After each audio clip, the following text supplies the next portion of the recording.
Hi, first grade friends. So this week we're focusing on inferencing. And remember, inferencing is when we take background knowledge, so that's the stuff we already know, and we take clues from the text to make a connection. So an inference is making a connection of all these different puzzle pieces. So for an example for inferencing is I'm going to give you 3 clues. And those 3 clues are, I get to wear a costume, I get to go door to door, and I get a lot of candy. What am I doing? Now I'm going to sit here and I think, okay, what do I know about wearing a costume? I think of a couple of different holidays that would allow me to wear a costume. And then I think, I get to go door to door. But am I selling Girl Scout cookies or Boy Scout popcorn? No, I wouldn't do that with a huge costume on. And I get a lot of candy. So that tells me I'm trick-or-treating because I'm using my background knowledge, things that I've already done, and clues from the text, and I figure out what's going on. Now, we're going to read a story called Timimoto, and it is a tale from Japan. While Miss Weisel's reading, I want you to be making inferences. So I want you to be thinking about things you already know, and then things that are happening in the text to make an inference, putting all the puzzle pieces together. Okay? So I want you to imagine that you are no taller than your pinky finger. What are some things that you would do if you were that small? If I was this small, I would walk through the grass because I would be about the size of a grass.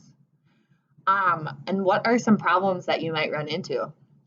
If I was this small and I was walking through the grass, there's spiders and there's other bugs, like they're going to be huge, which would be kind of crazy. But now I'm going to use those thoughts to think about how I'm going to read and how I'm going to be doing this story. So it says, once upon a time in Japan, there was an old man and an old woman, and they were very humble people. Humble means that you don't think that you're better than someone else, that you're just a normal person. And they only had one wish. They wished that they had a child. They wanted a little boy that was no bigger than their finger. On that very day, as the old woman was going to go fetch some water, she heard some crying. She looked in the grass, and there on the ground was a baby only an inch long. So remember, an inch is only like this much. And she looked in the grass, and there lay the tiny little boy. The old woman was overjoyed as she took the baby home. She ran to her husband, loved the baby dearly. They named him Timimoto. Time passed and Timimoto grew, but not very much. When he was about 5 years old, he had as big as his mother's thumb. And at the age 15, he was as tall as their middle finger.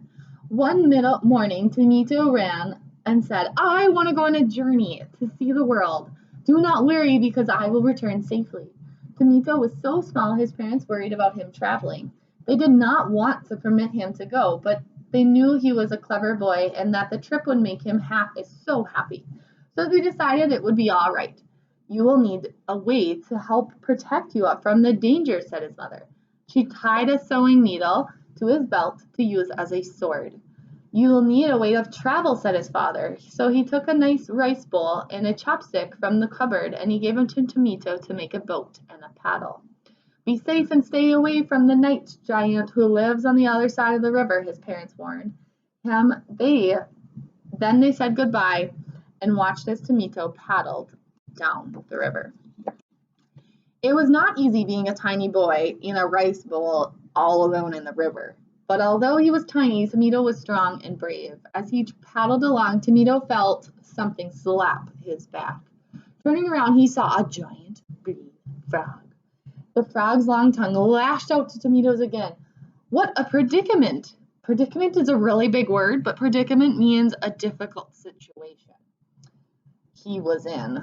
The frog thought he was an insect to eat. Then Timimoto poked the frog with his chopstick, and the frog drove out of sight. Soon after, the winds blew stronger and the waves got higher. The one wave splashed over the bowl and almost tipped it upside down. The river was too tough. The only solution to the problem was to go ashore. That is what Timimoto did. Timimoto got to the riverbank and climbed out of his boat. He noticed that all the people on shore were running. He jumped onto a cart so he wouldn't be crushed. The man driving the cart saw Timimoto. Oh, Little one, you must be new to town. Don't you know that a terrible giant comes when the sun sets? Okay, so I've learned so much information already in this story. So I'm going to pause and I'm going to think, okay, what are some things that I have been told in the story? I've learned a lot about Timito. And then I'm going to think, what are some things that I already know about what happens when the sun goes down? And I wonder what it would be like to be traveling in the water. While Miss Weisel's reading the last page, I want you to be thinking about that so you can make your inference in the end, okay? All right.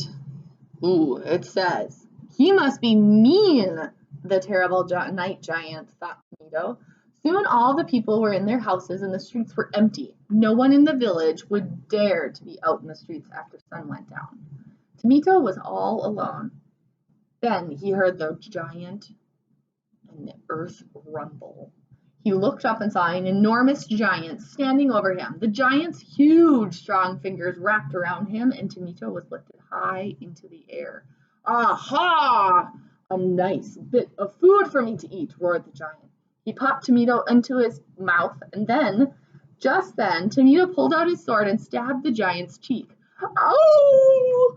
Screamed the giant. Timito leapt up in the giant's mouth to the ground. The giant ran into the forest, crying that he would never return. Timito heard cheering all around him as people poured out on their houses. You have defeated the night giant, they cheered. All night long, the people feasted and danced to celebrate. When the sun came up, they went to the dock with Timito. He climbed into his little boat, waved goodbye, and paddled on his way home. So now I'm going to do my inference. So I'm going to think, what are some things I already know? Now, I know in this story that there was a boy who wanted to travel. So what I know is boy wanted to travel. And something I learned through this was that Timito was not going to give up. So he was very brave. That could maybe be my inference. But I want to think about what is something I learned about Timito.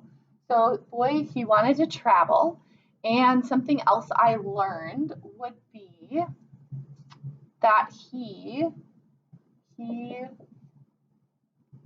didn't give up.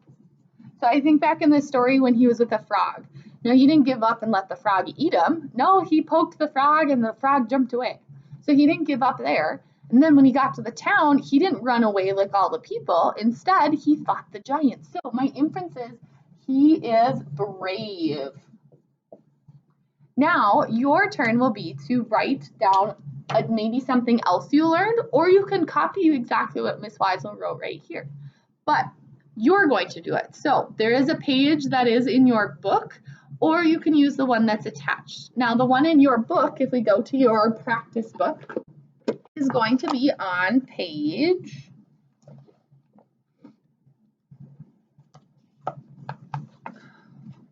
274. Now this one is for the next story Miss Weisel is going to read, which is called Whistle for Willie, but you could also draw this on your like a piece of paper, or you could use this one. So you can either do this one or the one that's in the seesaw activity. Good luck.